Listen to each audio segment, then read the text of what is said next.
Tahimik ang lawa ng diwata sa pagbubukang liwayway. Isang manipis na ulap-usok ang nakabitin sa ibabaw ng tubig, sumasalamin sa malalim na berdeng kulay ng mga puno sa paligid. Ang mamasa-masang hangin at ang halimuyak ng basang lupa ay pumuno sa baga ng sinumang humihinga nito. Sa gitna ng katahimikan, ang tunog ng isang kalaw ay umalingaw mula sa direksyon ng burol, binabasag ang katahimikan. Ang mga unang sinag ng araw ay tumago sa mga siwang ng dahon, nagbibigay liwanag sa ulap-usok na dahan-dahang gumugulong na parang insenso sa isang altar ng baryo. Dahan-dahang sinasagwan ni Mang Cardo ang kanyang maliit na bangka. Mahigpit ang pagkakahawak ng kanyang mga kamay na sunog sa araw sa hawakang kahoy. Nakatitig ang kanyang mga mata sa lambat ng isda na nakalatag sa ibabaw ng tubig. Ginagawa na niya ang trabahong ito mula pa noong kabataan niya, mula pa noong panahong puno pa ng isda ang lawa at wala pang nagmimina ng ginto sa kabilang burol. Ngayon ay matanda na siya, puti na ang kanyang buhok, ngunit tuwing madaling araw ay palagi pa rin siyang pumupunta sa lawa. Para kay Mang Cardo, ang tubig at ang ulap-usok ay kanyang matatapat at matatagal ng mga kaibigan. Ngunit may kakaiba sa umagang iyon. Nang hilahin niya ang lambat, nakaramdam siya ng isang kakatwang bigat. Mabigat, ngunit hindi tulad ng malalaking isda na karaniwang sumasabit. Malakas na umalon ang tubig, humigpit ang tali at tumagilid ang kanyang bangka. Pinigil ni Mang Cardo ang kanyang hininga, habang ang malamig na pawis ay bumasa sa kanyang likod. Mas malakas niyang hinila, umaasang isang troso lamang ang sumabit. Ngunit nang lumitaw ang lambat mula sa ibabaw, ang lumabas ay isang malaking sakong kulay abo. Isang berdeng tali ng nilon ang nakapulupot sa dulo nito, at mula sa isang maliit na punit ay may nakalitaw na bagay na maputla. Matagal na tinitigan ito ni Mang Cardo. At biglang kumabog ng malakas ang kanyang puso nang mapagtanto niyang ang nakikita niya ay hindi troso, hindi patay na hayop, kundi balat ng tao. Nanlambot ang kanyang katawan, nanginginig ang mga kamay, at nanlaki ang mga mata. Agad niyang binitawan pabalik sa tubig ang lambat at sumagwan ng buong lakas patungo sa pampang. Basag ang kanyang boses nang sumigaw siya para tawagin ang mga residente. Mabilis na kumalat ang balita sa barangay Silangan. Sa maikling panahon, nagkumpol-kumpol ang mga tao sa pampang ng lawa. May mga nagdarasal, may mga maihawak na rosaryo.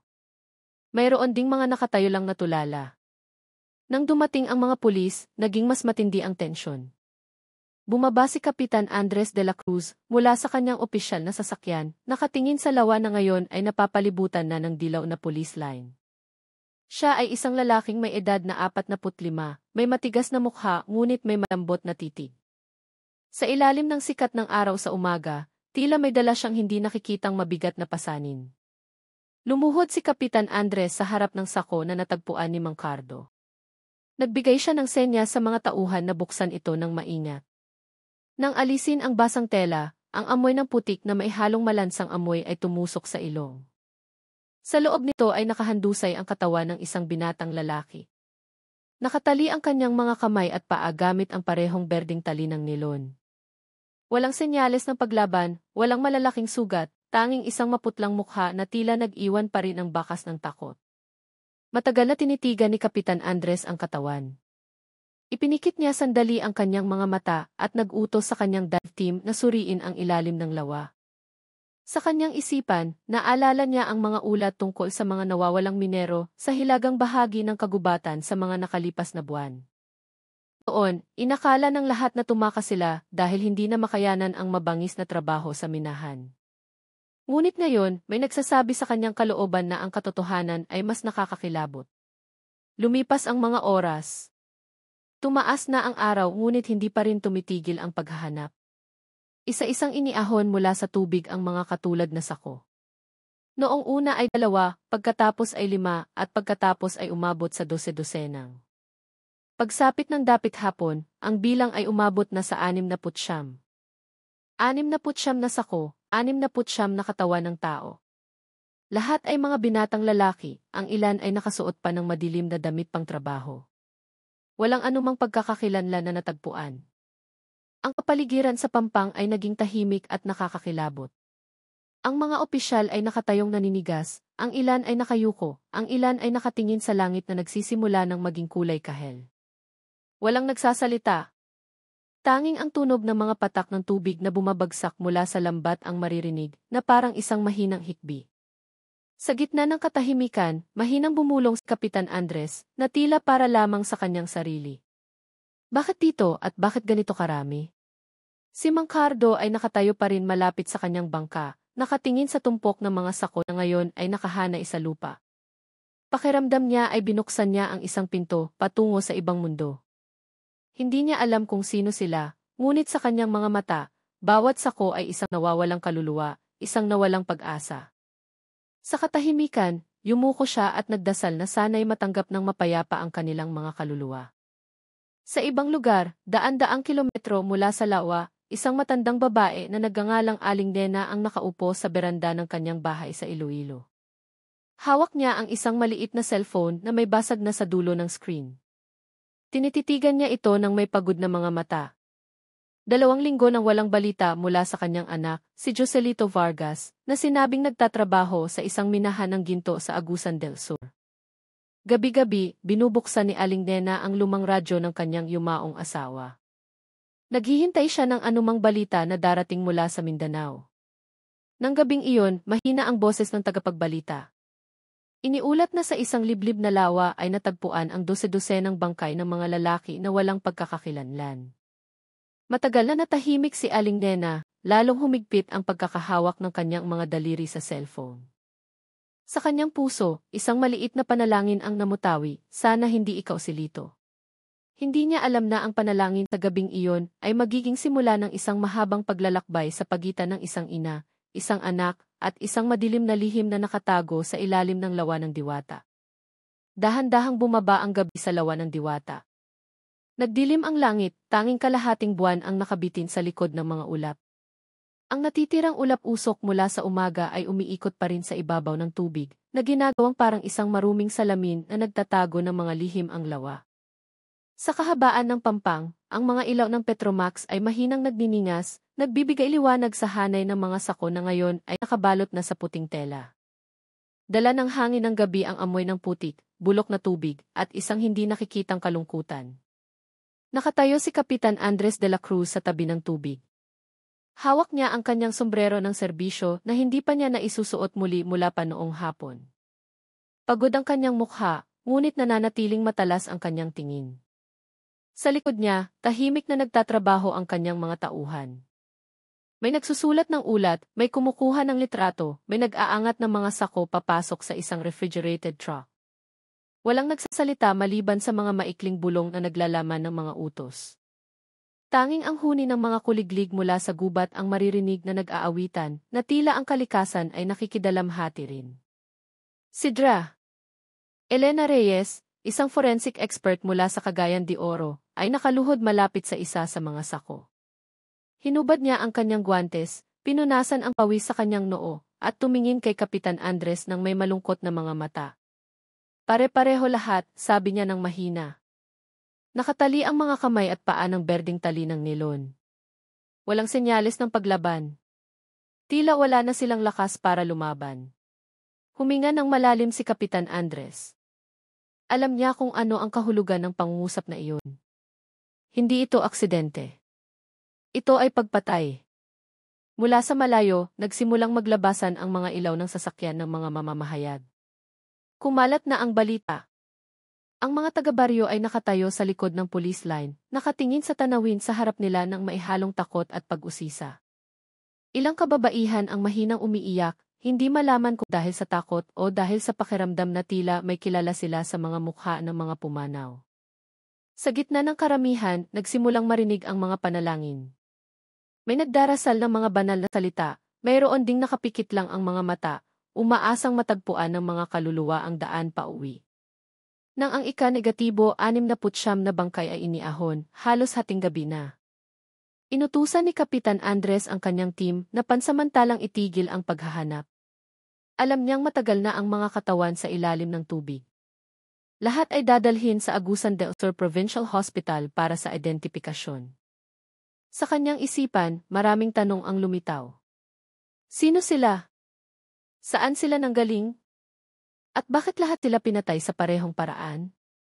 Ngunit ang mga sagot ay tila malayo pa, na para bang nakatago sa kailaliman ng itim na lawa. Bago umalis sa lugar, muli niyang tinitigan ang ibabaw ng tubig na ngayon ay tahimik na. Ang buwan ay tila sumasalamin doon, bilog at maputla.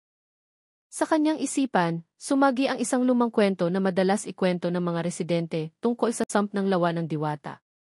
Noong unang panahon daw, mayroong isang minahan ng ginto sa lugar na ito na ipinasara dahil maraming minero ang namatay na nalunod. Naniniwala ang mga tao na ang kanilang mga kaluluwa ay nagbabantay pa rin, naghihintay sa susunod na sakim na darating. Hindi naniniwala si Kapitan Andres sa mga kwento ng kaluluwa, ngunit ng gabing iyon, sa gitna ng ulap-usok at hangin, naramdaman niyang tila may mga matang nagmamasid sa kanya mula sa ilalim ng tubig. Sa baryo, hindi makatulog si Mang Cardo. Mula pa kaninang umaga ay maputla pa rin ang kanyang mukha.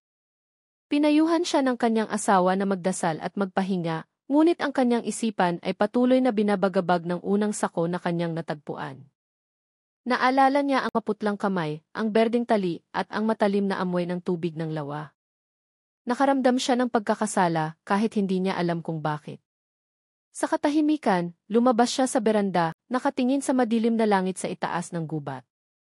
Isang kwago ang dumaan na nagpanginig sa kanya. Sa ibang lugar, sa isang maliit na bahay sa Iloilo, si Aling Nena ay nakatingin sa radyo na bukas pa rin. Mas malinaw na ngayon ang boses ng tagapagbalita, sinasabing 69 na bangkay ng lalaki ang natagpuan sa Agusan del Sur. Iniimbestigahan ng pulisya ang posibleng pagkakasangkot ng isang sindikato ng illegal recruitment. Nanginginig ang mga kamay ni Aling Nena. Naalala niya ang mukha ni Lito noong huling beses itong nagpaalam. Suot ng kanyang anak ang isang asul na polo at may dalang maliit na bag. Sinabi nito nang may nanginginig na boses na gusto niyang magpatayo ng bagong bahay para sa kanyang ina. Mula noon, wala nang balita. Gabi-gabi, tinititigan ni Aling Nena ang larawan ni Lito sa dingding na nakangiti sa liwanag ng isang maliit na kandila, umaasang uwi na agad ang kanyang anak. Nang gabing iyon, nang huminto na sa pagbabalita ang radyo, si Aling Nena ay nakaupo pa ring tahimik. Hindi siya umiyak. Yumuko lamang siya, nakatingin sa sahig na kahoy na mailamat na at mahinang bumulong. Kung ikaw nga iyan, anak. Naway yakapin ka muna ng Diyos bago ka saktan ng mundo. Sa lawa ng Diwata, pinatay ni Kapitan Andres ang huling flashlight at naglakad patungo sa kanyang sasakyan. Sa likod niya, nilamon ng ulap-usok ang tunog ng kanyang mga yabag. Bukas, magsisimula na ang investigasyon. Ngunit ng gabing iyon, sa gitna ng katahimikan at ng payapang tubig, tila may nangangakong hindi pa tapos magkwento ang lawa. Kinabukasan, lumitaw ang araw ng walang ingay. Ang ulap-usok ay hindi pa tuluyang nawawala, nakabitin sa pagitan ng mga puno na parang isang malambot na kortina na nagtatakip sa mga lihim ng gabi. Sa pampang ng lawa ng Diwata, 12 ng mga opisyal ang muling dumating. Ang tunog ng mga generator at kamera ay nag-aawitan, pinapalitan ang katahimikan na bumalot sa lugar kagabi. Ang dilaw na police line ay nakalatag pa rin sa pagitan ng mga palumpong, at ang amoy ng basang putik na maihalong gasolina ay pumuno sa hangin. Nakatayo si Kapitan Andres de la Cruz malapit sa command tent. Sinusuri niya ang mga unang ulat, kumuha na ng mga sample ng tubig at putik mula sa ilalim ng lawa ang forensic team. Samantala, sinusuyod ng investigation team ang mga landas na patungo sa lawa. Umaasa silang makahanap ng mga bakas ng paa, mga marka ng gulong, o anumang naiwang bagay na maaaring maging pahiwatig. Ngunit ang natagpuan lamang nila ay maputik na lupa at mga nalaglag na dahon. Walang bakas ng gulong ng sasakyan, walang malinaw na mga bakas ng paa. Tila ang mga taong nagdala ng mga bangkay ay hindi kailanman umiral. Dumating si Dra. Elena Reyes na dala ang mga resulta ng paunang pagsusuri. Binuksan niya ang isang folder na naglalaman ng mga larawan ng mga biktima na nalinis na mula sa putik. Lahat ay mga binatang lalaki na may edad 20 hanggang 40 taon, wala ni isa sa kanila ang may dalang dokumento o anumang pagkakakilanlan. Walang sugat mula sa matutulis na armas o tama ng baril, tanging mga pasa sa dibdib at ulo, at ang parehong berdeng tali ng nelon na nakapulupot sa kanilang mga kamay at paa. Nagsalita siya ng mahina ngunit may diin. Hindi sila lumaban. Tila sumuko na sila o marahil ay walang malay nang itapon ang kanilang mga katawan sa tubig. Tinitigan ni Kapitan Andres ang mga larawan isa-isa. Ang mga maputlang mukha ay tila payapa, ngunit may isang bagay sa kanilang mga mata na nagpasikip sa kanyang dibdib. Ipinikit niya sandali ang kanyang mga mata at nagtanong ng mahina, posible kayang gawa ito ng isang malaking grupo. Dahan-dahang tumango si Dra. Reyes. Mula sa paraan ng pagkakatali sa kanila, mula sa pagkakapare-pareho ng mga sako at tali, lahat ay nagpapakita ng kaayusan. Hindi ito gawa ng ordinaryong tao. Alam nila kung paano magtrabaho nang hindi nag-iiwan ng bakas. Samantala, sa hilagang bahagi ng lawa, muling bumaba ang dive team upang tiyakin na wala nang naiwang sako sa ilalim ng tubig. Mula sa malayo, maririnig ang tunog ng metal na nagkakalansing at ang tilamsik ng tubig. Isang opisyal ang nagulat na ang lawa ay mailalim na higit sa 70 metro at ang hugis nito ay parang isang malaking mangkok. Napakalinaw ng tubig sa itaas na bahagi, ngunit madilim sa ilalim na halos wala nang makita. Matagal na tinitigan ni Kapitan Andres ang tubig na iyon. Alam niyang para magdala ng 69 na katawan ng tao, sa ganoong kalalim ng hindi nakikita, kailangang kilalang-kilala ng salarin ang lawa. Sa command tent, dumarami ang mga ulat. Bawat maliit na pahiwatig ay itinatala, bawat sako ay kinukunan ng litrato at binibigyan ng numero. Ang material ng sako ay karaniwang ibinebenta sa mga palengke sa mga lugar sa hangganan. Ginagamit ito para sa pag-iimbak ng mga produkto mula sa minahan. Ang berdeng tali ng nilon ay pareho rin, madaling makuha sa anumang tindahan ng hardware. Walang partikular na katangian na maaaring magturo sa kanila sa isang lugar o tao. Lahat ay tila malabo, tulad ng mga bakas sa buhangin na tinangay ng hangin. Pagsapit ng tanghali, naging makulimlim ang langit at nagsimulang umambon. Tinakpan ng mga opisyal ang mga kagamitan ng mga lona. Nakatayo si Kapitan Andres sa tabi ng tubig, nakatingin sa maliliit na alon na nabubuo ng mga patak ng ulan. Sa kanyang isipan, sinusubukan niyang isipin kung paano dinala ang mga biktima dito. Pinatay ba sila sa ibang lugar at pagkatapos ay itinapon, o marahil lahat ay nangyari sa paligid ng lawa? Tinitigan niya ang mga puno sa kabilang pampang, malago at madilim, na tila may itinatago.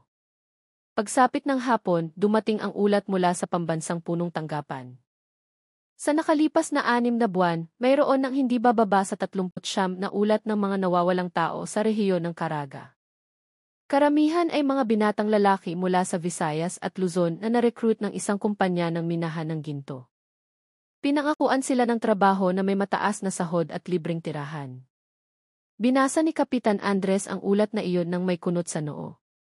Naramdaman niyang ang maliliit na piraso ay nagsisimula ng bumuo ng isang pattern, ngunit hindi pa ito buo. Sa parehong oras sa Iloilo, naglakad si Aling Nena patungo sa maliit na kapilya sa dulo ng kanilang baryo. Dala niya ang isang bungkus ng bulaklak ng kalatsotsi at sinindihan ang isang kandila sa isang sulok ng bakuran. Isang tradisyon na karaniwan niyang ginagawa tuwing Huwebes ng gabi para ipagdasal ang kanyang yumaong asawa. Ngunit ng gabing iyon, iba ang pakiramdam ng kanyang panalangin. Sa katahimikan, bumulong siya, naway protektahan ng Panginoon ang aking anak na saan man siya. Nang yumuko siya, isang malambot na hangin ang umihip mula sa kanluran, dala ang amoy ng ulan at isang kakatuwang panginginig na nagpatulo sa kanyang mga luha ng walang dahilan. Sa lawa ng diwata, tinitigan ni Kapitan Andres ang langit na nagsisimula ng dumilim. Alam niyang malapit nang dumating muli ang gabi, at kasama ng gabi, ang lamig at kawalan ng katiyakan ay muling babalot sa lugar. Ngunit alam din niya ang isang bagay. Sa likod ng katahimikan ng lawa na ito, may isang taong buhay pa at alam ang lahat ng katotohanan. Kailangan lang niya itong hanapin bago pa ito tuluyang lumubog ng mas malalim.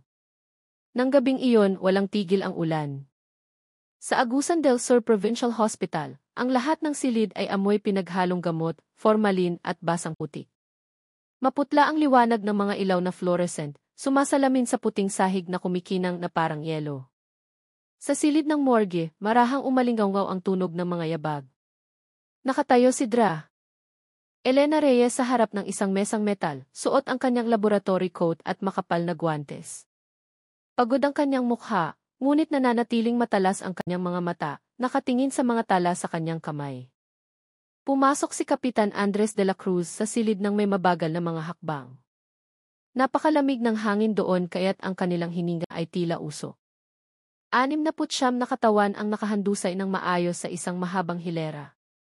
Bawat isa ay mailabel na numero at tahimik na code. Walang ibang tunog maliban sa mahinang ugong ng cooling machine.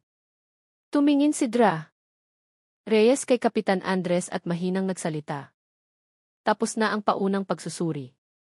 Lahat ng biktima ay mga lalaki na may edad 20 hanggang 40. Walang natagpo ang senyales na lumaban sila. Karamihan ay namatay dahil sa pagkalunod. Ngunit bago iyon, pinukpok sila ng isang matigas na bagay sa ulo at dibdib. May mga bali sa tadyang, mga pasa sa pulso at bukong-bukong dahil sa masyadong mahigpit na pagkakatali.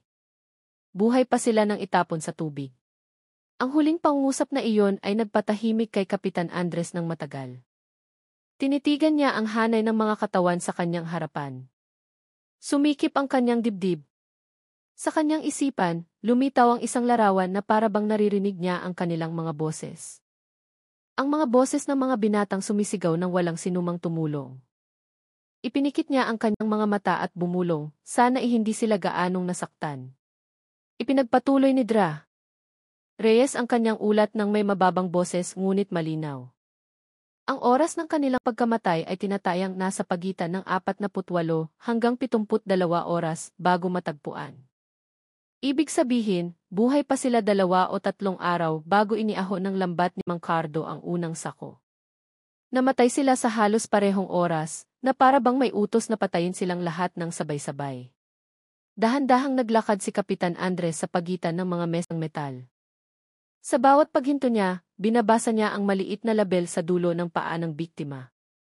Walang pangalan, numero lang. Biktima Pialview. 8, Biktima Pialview. 23, Biktima Pialview. 41. Ang mga numerong iyon ay tila tumutusok sa kanyang dibdib. Alam niyang sa likod ng bawat numero ay may isang taong minsan nang tumawa, minsan nang umasa, minsan nang nagsulat ng maikling mensahe para sa kanyang pamilya. At ngayon, lahat sila ay tahimik na. Sa labas ng silid, lalong lumakas ang ulan. Kumidlat sa malayo, nyugyog ang mga salamin ng bintana. Isang opisyal ang dumating na may dalang folder na naglalaman ng bagong ulat. Mula sa pagsusuri ng fingerprint, ilang mga pattern ng daliri ang nagpakita ng pagkakatulad sa datos ng mga minero na minsan nang nairehistro ng isang lokal na kumpanya ng minahan sa probinsya. Ngunit ang kumpanyang iyon ay sarado na mula pa noong 1 taon. Walang opisyal na tala tungkol sa kinaroroonan ng mga manggagawa nito matapos ang petsa ng recruitment. Tinanggap ni Kapitan Andres ang folder at dahan-dahang binuksan. Sa loob nito ay mailistahan ng mga pangalan. Ang ilang pangalan ay tunog Bisaya, ang ilan ay Tagalog, ang ilan ay mula sa Mindanao. Bumigat ang kanyang puso. Alam niyang sa bawat lugar na iyon ay may pamilyang maaaring naghihintay ng balita. Sa Iloilo, sa parehong sandali, nagising si Aling Nena dahil sa tunog ng ulan sa bubong ng kanilang bahay. Bukas pa rin ang kanyang lumang radyo, inuulit ang balita mula kaninang hapon tungkol sa pagkatuklas ng 12 ng bangkay sa Mindanao. Tinitigan niya ang larawan ni Lito sa dingding, ang ngiti ng kanyang anak na bata pa at puno ng pag-asa. Naalala niya ang huling text message sa kanyang cellphone na ipagdasal mo si Lito. Sa bagong trabaho, maraming ginto, sabi nito. Ang mensaheng iyon ngayon ay tila isang sugat. Bumaba siya mula sa kama, umupo sa malamig na sahig, at nagdasal sa kanyang puso. Sa katahimikan ng gabi, hiniling niya na kung totoong wala na ang kanyang anak, sana hindi siya pabayaan ng Diyos na mag-isa sa isang madilim na lugar. Sa labas, dala ng hangin ang amoy ng basang lupa, katulad ng amoy na pumupuno ngayon sa silid kung saan 69 na katawan ang nakahandusay na tahimik. Kinabukasan, tinawag ni Reyes si Kapitan Andres sa forensic laboratory.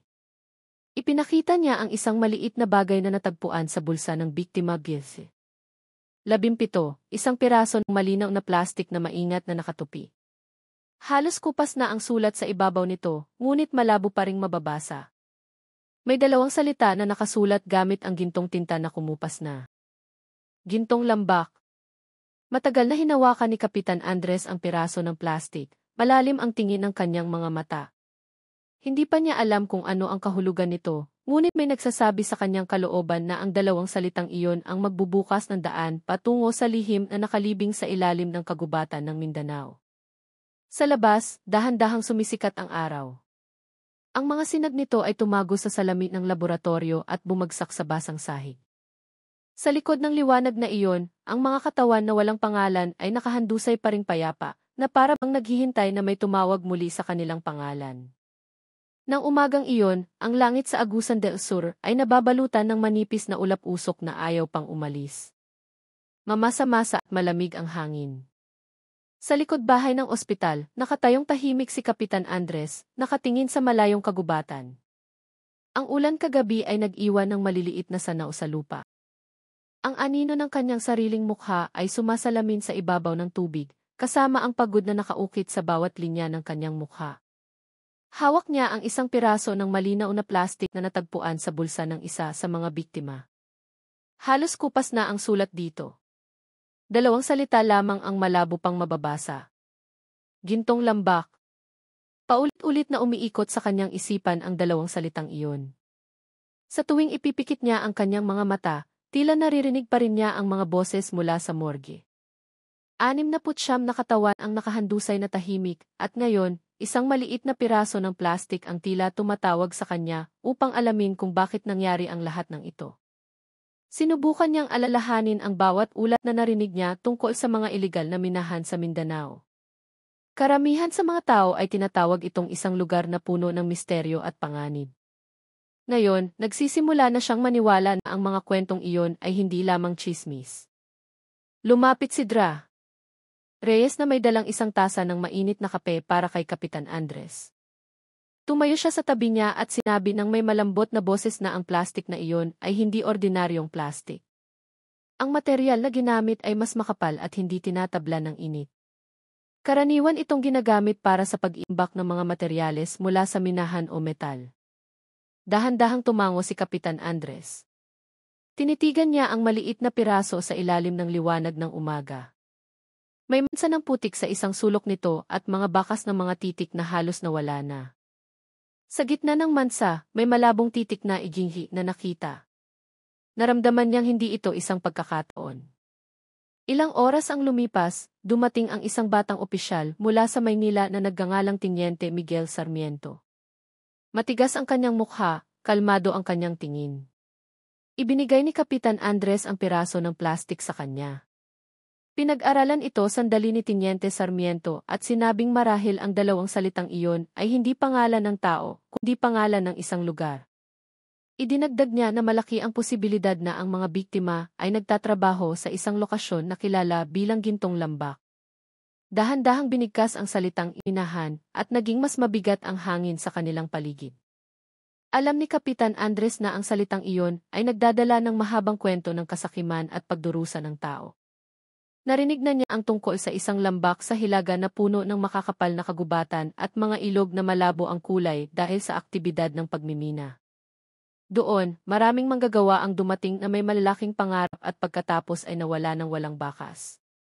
Sa loob ng commandant, isang malaking mapa ng Mindanao ang nakalatag sa ibabaw ng mesa.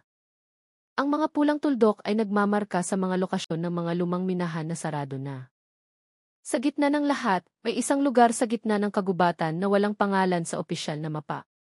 Tinatawag ito ng mga residente ng baryo na Lambak ng Anino, isang lugar na napapalibutan ng matataas na bangin at hindi madaling marating. Matagal na tinitigan ni Kapitan Andres ang tuldok na iyon. Naramdaman niyang doon nagsimula ang lahat ng misteryong ito. Samantala, sa Iloilo, nakaupo si Aling Nena sa beranda ng kanilang kahoy na bahay, hawak ang isang piraso ng dyaryo na ibinigay ng isang kapitbahay. Binabasa niya ang balita tungkol sa pagkatuklas ng mga bangkay sa Lawa ng Diwata. Huminto ang kanyang mga mata sa isang pangungusap na nagsasabing natagpuan ng pulisya, ang isang piraso ng plastik na may nakasulat na mga salitang Gintong Lambak. Ipinikit niya ang kanyang mga mata at naalala ang kanyang anak, si Lito, na minsan nang nagsabi na magtatrabaho siya sa Gintong Lambak upang baguhin ang kapalaran ng kanilang pamilya. Sumakit ang kanyang dibdib. Tinitigan niya ang larawan ng kanyang anak na bata pa, at may palaging palakaibigang ngiti, at nagdasal na sana'y buhay pa si Lito. Dumating ang gabi na may mamasa-masang hangin mula sa kanluran. Sinindihan ni Aling Nena ang isang lampara at inilagay ito sa harap ng larawan ng kanyang anak. Ang malambot na dilaw na liwanag ay sumayaw sa mga dingding na kawayan. Mahina siyang bumulong, humihiling na sana iingatan ng Diyos ang kanyang anak na saan man ito. Sa labas ng kanyang bahay, ang huni ng mga kuliglig at ang ambon ay nagsama-sama upang bumuo ng isang malungkot na awit ng gabi. Ang maliit na kandila na nakasindi sa harap niya ay patuloy na gumagalaw na parang isang marupok na pag-asa na hindi pa nawawala. Pagbalik sa Agusan del Sur, tinitigan ni Kapitan Andres at Teniente Sarmiento ang investigation board na nagsisimula ng mapuno ng mga larawan at tala. Ang mga pulang linya ay nag-ugnay sa lokasyon ng pagkatuklas sa mga misteryosong tuldok sa kagubatan. Ikinumpara nila ang datos mula sa satellite sa mga pahayag ng mga lokal na residente. Isang lokasyon ang nagpakita ng isang bukas na lugar na may sukat na 200 metro kwadrado na hindi kailanman opisyal na naitala.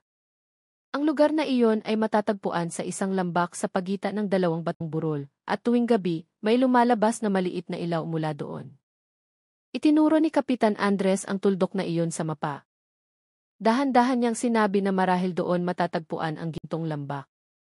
Sumagot si Teniente Sarmiento nang may mababang boses na kung doon nagmula ang lahat ng biktima, kailangan nilang makarating sa lugar na iyon. Alam nilang pareho na hindi magiging madali ang paglalakbay. Ang kagubatan ng Mindanao ay hindi lamang nagtatago ng mga lihim ng kalikasan, kundi pati na rin ng mga lihim ng tao na mas madilim pa sa putik ng lawa. Nang hapong iyon, tumigil ang ulan. Ang mahinang sinag ng araw ay lumitaw sa pagitan ng mga ulap at bumagsak sa ibabaw ng lawa. Ang tubig na madilim kagabi ay sumasalamin ngayon sa kulay kahel ng dapit hapon. Nakatayong tahimik si Kapitan Andres, nakatingin dito. Sa kanyang puso, alam niyang bawat liwanag na nakikita sa tubig ay maaaring isang refleksyon ng mga pumanaw na. Nagmamakaawa na sana ay matagpuan na ang katotohanan. Sa tahimik na lugar na iyon, ang lawa ng diwata ay tila isang malaking salamin na nagtatago sa mga malungkot na mukha ng 69 na kaluluwa na naghihintay pa ring muling matawag ang kanilang mga pangalan. Mabilis na lumipas ang mga araw sa Agusan del Sur. Tumila na ang ulan ngunit makapal pa rin ang mga ulap na tumatakip sa araw. Ang hangin sa umaga ay mabigat, tila nagtatago ng mga balitang hindi pa handang sabihin. Sa command post, nakaupo si Kapitan Andres sa harap ng isang mesang kahoy na may tumpok ng mga ulat sa harap niya. Ang mga papel na iyon ay naglalaman ng mga pangalan, petsa, at mga larawan na kinuha sa lugar ng pagkatuklas. Sa bawat pahina, may isang kwentong hindi pa tapos.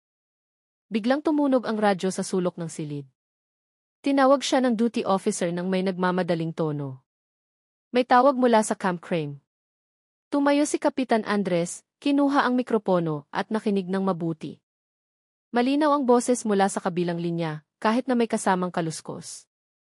Ang mensahe mula sa pambansang punong tanggapan ay nagsasabing sinuri na ng Department of Interior and Local Government at ng Philippine National Police ang datos ng mga mamamayang iniulat na nawawala sa nakalipas na 6 na buwan. Ang bilang ay nagpasikip sa dibdib ni Kapitan Andres. Mayroong higit sa 129 na Pilipino ang idineklarang nawawala sa rehiyon ng Caraga at sa mga lugar sa hangganan ng Malaysia. Karamihan ay mga binatang lalaki na umalis upang magtrabaho sa mga minahan ng ginto, mga pabrika ng kahoy, o mga plantasyon. Galing sila sa Visayas, Luzon, at iba't ibang bahagi ng Mindanao. Marami sa kanila ang hindi na nakauwi at nawala ng balita ang kanilang mga pamilya mula pa noong simula ng taon. Matagal na yumuko si Kapitan Andres matapos marinig ang ulat na iyon. Alam niyang ang 69 na bangkay sa lawa ng diwata ay maaaring bahagi lamang ng katotohanan. Marahil ay mayroon pang dose-dosenang iba pa na hindi pa natatagpuan, nakalibing sa ilalim ng lupa o nawala sa malalakas na ilog. Bumigat ang kanyang puso, ngunit sa likod ng kalungkutan, may isang determinasyon na lalong lumakas upang hanapin ang katotohanan. Pagsapit ng tanghali, isang kulay abong helicopter ang lumapag sa isang maliit na paliparan malapit sa command post. Ang hangin mula sa mga ilis nito ay nagpalipad sa mga dahon. Mula sa loob ay lumabas ang isang lalaking may edad na 40 na nakasuot ng kumpletong uniforme na maisagisag ng isang espesyal na unit sa kanyang braso. Siya si Teniente Coronel Miguel Sarmiento, isang senior investigator na ipinadala mula sa Maynila para tumulong. Mabilis na lumapit si Kapitan Andres at sumaludo. Nagkamayan sila sa katahimikan. Walang maraming salita, tanging mga tingin ang nagkakaunawaan na sa kanilang harapan ay may mabigat na gawain. Tumingin sa paligid si Teniente Sarmiento, nakita ang tahimik na lawa sa malayo at mahinang sinabi na ang isang lugar na kasing ganda nito ay maaaring magtago ng isang bagay na napakakilabot. Tumango si Kapitan Andres. Ipinaliwanag niya ang tungkol sa piraso ng plastik na may nakasulat na gintong lambak at ang mga ulat ng mga biktima na may parehong pattern ng recruitment. Binuksan ni Teniente Sarmiento ang kanyang maliit na bag at inilabas ang isang makapal na folder na naglalaman ng mga file mula sa Maynila. Sa loob nito ay mailistahan ng mga kahinahinalang ahensya ng recruitment. Isa sa mga ito ay ang Gintong Kinabukasan Manpower Agency, isang kumpanya na nagsasabing nagbibigay ng trabaho sa mga legal na minahan sa Mindanao. Ngunit matapos suriin, ang kumpanya ay hindi rehistrado sa Department of Labor and Employment. Hindi aktibo ang numero ng telepono nito. Ang address ng opisina nito sa Maynila ay bakante. Tanging isang lumang karatula na nakasabit ng pahilig sa pader.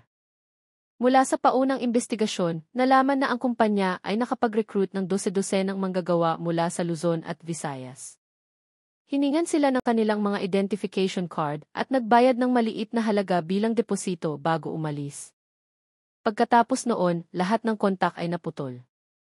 Tinitigan ni Kapitan Andres ang listahan ng mga pangalan sa folder, at mahinang bumulong na marami sa kanila ay maaaring bahagi na ngayon ng bilang 69.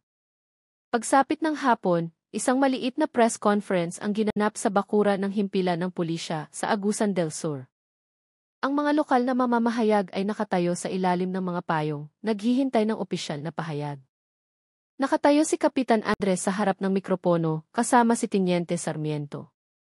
Seryoso ang kanyang mukha, matigas ngunit malambot ang kanyang boses. Sinabi niya na ang pamahalaan ng Pilipinas ay nakikipagtulungan sa mga lokal na otoridad upang imbestigahan ang kasong ito ng buo. Bawat biktima ay kikilalanin, bawat pamilya ay bibigyan ng balita, at bawat salarin ay hahabulin hanggang sa kanilang huling pinagtataguan. Ang mga salitang iyon ay binigkas ng dahan-dahan, ngunit sapat na malakas upang patahimikin ang lahat sa lugar. Walang palakpakan, tanging mga tingin na puno ng pag-asa. Isang babaeng mamamahayag ang napaluha habang kumukuha ng larawan ng hanay ng mga refrigerated truck na nagdadala ng mga bangkay sa provincial hospital.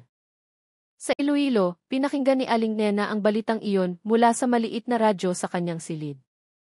Binanggit ng tagapagbalita na nagsisikap ang pamahalaan na kilalanin ang mga biktima at malaki ang posibilidad na ang ilan sa kanila ay mula sa Visayas. Hawak ng kanyang mga kulubot na kamay ang isang lumang rosaryo. Tinitigan niya ang larawan ni Lito na nakasabit sa dingding. Mahina siyang bumulong, humihiling na kung kasama ang kanyang anak sa mga iyon, sana'y makita man lang niya ang kanyang mukha sa huling pagkakataon. Nang gabing iyon, isang malambot na hangin ang umihip mula sa kanluran. Nakaupo si Kapitan Andres at Teniente Sarmiento sa hagdanan sa harap ng command post. Sa kanilang harapan, ang lawa ng diwata ay kumikinang sa ilalim ng liwanag ng buwan. Ang huni ng mga palaka ay nag-aawitan mula sa malayo. Sa katahimikan, alam nilang pareho na nagsisimula pa lang ang paglalakbay. Sa likod ng tahimik na tubig na iyon, may isang kadiliman na naghihintay na malantad. Tumigil na ang ulan mula pa noong madaling araw, ngunit ang ulap-usok ay nakakapit pa rin sa mga puno. Sa command post ng Agusan del Sur, abala na ang mga opisyal mula pa kaninang umaga. Sa gitna ng silid, isang malaking mesa ang puno ng mga file, mapa at mga larawan ng mga biktima na bahagyang nakilala na.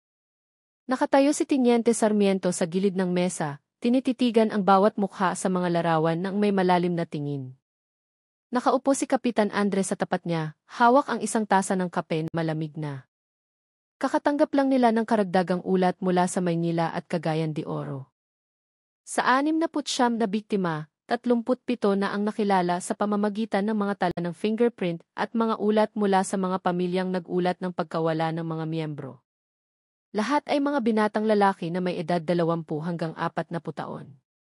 Karamihan ay mula sa Visayas, Luzon at Timog Mindanao. Ang pagkakatulad nila ay hindi lamang sa edad, kundi pati na rin sa kwento tungkol sa trabahong ipinangako sa isang minahan ng ginto na may mataas na sahod at kumpletong pasilidad. Binuksan ni Teniente Sarmiento ang isang asul na folder sa harap niya. Sa loob nito ay may mga kopya ng mga dokumento ng recruitment mula sa kumpanyang nagngangalang Gintong Kinabukasan Manpower Agency.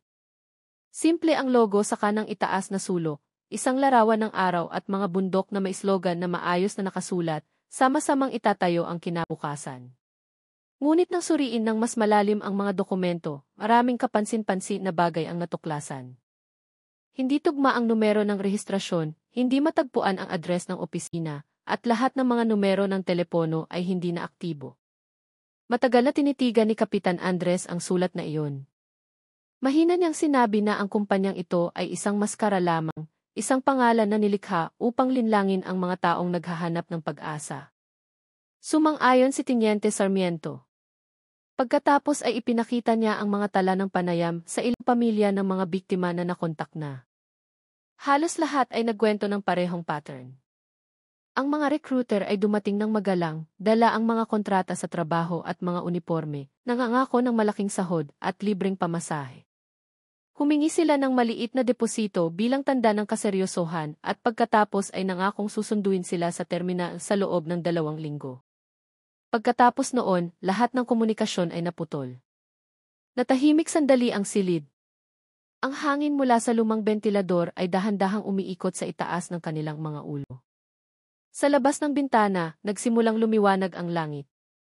Ang sinag ng araw ay tumago sa mga ulap at bumagsak sa ibabaw ng lawa na malayo sa dulo ng gubat. Maganda ang tanawin, ngunit para sa kanilang dalawa, ang lawa ay isang bukas na sugat na hindi pa nagsasara. Pagsapit ng hapon, nagtipon ang isang joint team mula sa Pilipinas at mga otoridad sa rehiyon sa isang malaking tolda malapit sa Pampang. Dumating din ang ilang opisyal mula sa pulisya ng kalapit na probinsya na may dalang karagdagang ulat. Sinabi nila na sa parehong panahon, maraming residente sa mga lugar sa hangganan ang nawala rin ng walang balita. Ilan sa kanila ay alam na nagtrabaho sa parehong kumpanya. Nakatayo si Kapitan Andres sa harap ng isang malaking whiteboard, gumuguhit ng mga linyang nag-ugnay sa mga lokasyon ng pagkawala ng mga biktima. Ang linya ay umaabot mula sa Luzon at Visayas, tumatawid sa dagat patungo sa Mindanao, at nagtatapos sa mga burol kung saan pinaniniwala ang matatagpuan ang gintong lambak. Sa tuwing dumadampi ang dulo ng kanyang marker sa mapa, lahat ng mata sa silid ay nakatingin ng walang kurap. Nang matapos ang huling linya, isang malaking pattern ang sa wakas ay nabuo. Lahat ng biktima ay nawala sa halos parehong panahon at lahat ay dinala sa isang lugar. Matagal na tinitigan ni Teniente Sarmiento ang mapa at sinabing hindi na ito maaaring ituring na isang pagkakataon. Sa likod ng peking kumpanya, tiyak na may isang malaking network na gumagalaw ng maayos at organisado. Mayroon silang pondo, mga sasakyan, at marahil kahit proteksyon mula sa ilang mga partido. Nakikinig si Kapitan Andres nang may tensyon sa mukha. Alam niyang magiging mapanganib ang investigasyong ito, ngunit walang atrasan. Dumating ang gabi, dahan-dahan, dala ng hangin ang amoy ng basang lupa at ang mga tunog ng mga hayop sa gubat na tumatawag mula sa malayo. Sa ilalim ng liwanag ng ilaw ng tolda, muling binuksan ni Kapitan Andres ang mga larawan ng mga biktima isa-isa. Bawat mukha ay nagdadala ng anino ng isang pamilyang naghihintay. Huminto siya ng matagal sa isang larawan, isang binatang may malapad na ngiti na nakasuot ng asul na polo. Sa ilalim nito ay nakasulat ang pangalan, Joselito Vargas, edad 29, mula sa Iloilo. Ang pangalang iyon ay nagpabigat sa kanyang dibdib. Naalala niya ang ulat mula sa Iloilo na nagsasabing naghihintay pa rin ang balita ang ina ng biktima. Sa kanyang puso, nangako si Kapitan Andres na iuwi ang katotohanan iyon sa ina. Kahit na may kasamang sakit, sa ibang lugar, si Aling Nena ay nakaupo sa beranda ng kanyang bahay. Sa harap niya ay isang tasa ng tsaa na malamig na at sa kanyang kandungan ay isang liham mula sa lokal na pulisya. Ipinapaalam ng sulat na ang kanyang anak ay sumasailalim sa proseso ng pagtutugma ng pagkakakilanlan. Paulit-ulit niyang binasa ang sulat at pagkatapos ay tumingin sa kalangitan ng gabi. Isang kalahating buwan ang nakabitin doon. Katulad ng huling gabi na nakita niyang umalis si Lito. Mahina siyang bumulong, humihiling sa Diyos na bigyan siya ng lakas upang tanggapin ang anumang darating.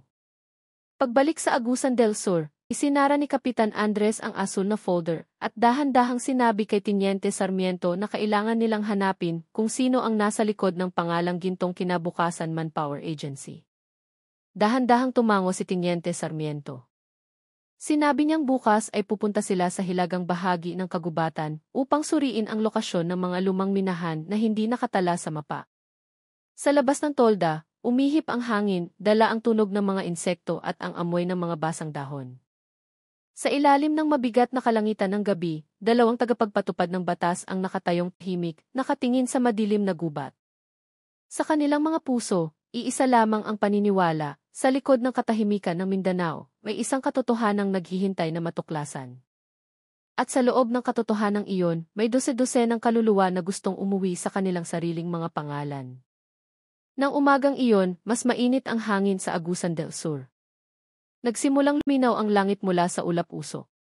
Tanging ilang puting ulap ang dahan-dahang gumagalaw sa itaas ng matataas na puno. Sa bakuran ng command post, inihanda na ang mga sasakyang pangbukid para sa mahabang biyahe patungo sa isang maliit na bayan sa hangganan. Sinuri ni Teniente Sarmiento at Kapitan Andres ang mga kagamitan isa-isa, tinitiyak na handa na ang lahat ng dokumento, kamera at tala. Ngayon, susuriin nila ang address ng kumpanya na nakasaad sa mga dokumento ng recruitment. Isang address na malinaw na nakasulat sa papel, ngunit hindi kailanman natagpuan sa totoong mundo. Ang biyahe ay tumagal ng halos 6 na oras, dumadaan sa mga likulikong kalsadang lupa sa pagitan ng kagubatan at mga plantasyon ng palma. Sa kahabaan ng daan, mga simpleng bahay na kahoy ang nakatayo na may kupas na mga dingding. Ang mga bata ay tumatakbo ng walang sapin sa paa sa gilid ng daan, kumakaway sa mga dumadaang sasakyan. Sa loob ng sasakyan, nakatingin si Kapitan Andres sa bintana nang walang laman ang mga mata. Mabigat ang kanyang puso sa pag-iisip kung ano ang kanilang matatagpuan o kung wala silang matatagpuan. Pagsapit ng tanghali, dumating sila sa isang maliit na bayan na nagngangalang Nangabadao. Dito nakarehistro ang address ng Gintong Kinabukasan Manpower Agency sa mga opisyal na dokumento. Ngunit nang huminto sila sa harap ng gusaling tinutukoy, ang nakita lamang nila ay isang bakanting bahay na may sirang karatula sa isang gilid. Halos nabura na ng ulan ang mga titik sa karatula. Tanging mga natitirang kupas na asul na pintura ang nakadikit pa sa harapan. Matataas na ang mga damo, tinatakpan ang mga dating bakas ng paa ng tao. Lumapit ang isang matandang babae na nakatira sa katabing bahay. Kulubot ang kanyang mukha, malambot ngunit puno ng pag-iingat ang kanyang mga mata. Sinabi niyang minsan nang tinirhan ang lugar ng 3 binatang lalaki mga 2 buwan na ang nakalipas. Dumating sila na may dalang mga kagamitan sa opisina, mga computer, at isang bagong karatula. Ipinakilala nila ang kanilang sarili bilang mga kinatawan ng isang ahensya ng recruitment na nagpapadala ng mga tao sa Central Mindanao at Sarawak. Sa loob ng ilang linggo, madalas silang tumanggap ng mga bisita. Karamihan ay mga binatang lalaki na may dalang mga papeles para sa trabaho. Huminto sandali ang babae at tinitigan ang sirang karatula sa lupa. Isang gabi, sabi niya ng mahina, pagkatapos ng malakas na ulan, umalis ang lahat sa bahay na iyon. Walang ingay ng sasakyan, walang ilaw. Kinabukasan, bukas na ang pinto at ang mga mesa ay naiwang magulo. Mula noon, wala nang bumalik. Maingat na itinala ni Teniente Sarmiento ang bawat salita. Pagkatapos ay nagtanong siya kung may nakakakilala sa mga mukha ng mga lalaki. Dahan-dahang umiling ang babae at pumasok sandali sa kanyang bahay at bumalik na may dalang isang lumang kalendaryo. Sa likod ng kalendaryo ay mailarawan ng 3 binatang lalaki na nakangiti sa harap ng isang karatula na may nakasulat na Gintong Kinabukasan Manpower Agency. Sinabi niyang ibinigay sa kanya ang larawan bilang pasasalamat dahil madalas siyang maghatid ng inuming tubig para sa kanila. Maingat na tinanggap ni Kapitan Andres ang larawan. Malinaw na nakikita ang mga mukha ng 3 lalaki. Isang may matigas na mukha na may manipis na bigote, isa pang mukhang disente na nakasuot ng puting polo, at ang huli ay mukhang tagahangganan. Maitim ang kanyang balat at matalim ang tingin. Humingi ng pahintulot si Teniente Sarmiento na dalhin ang larawan bilang ebidensya.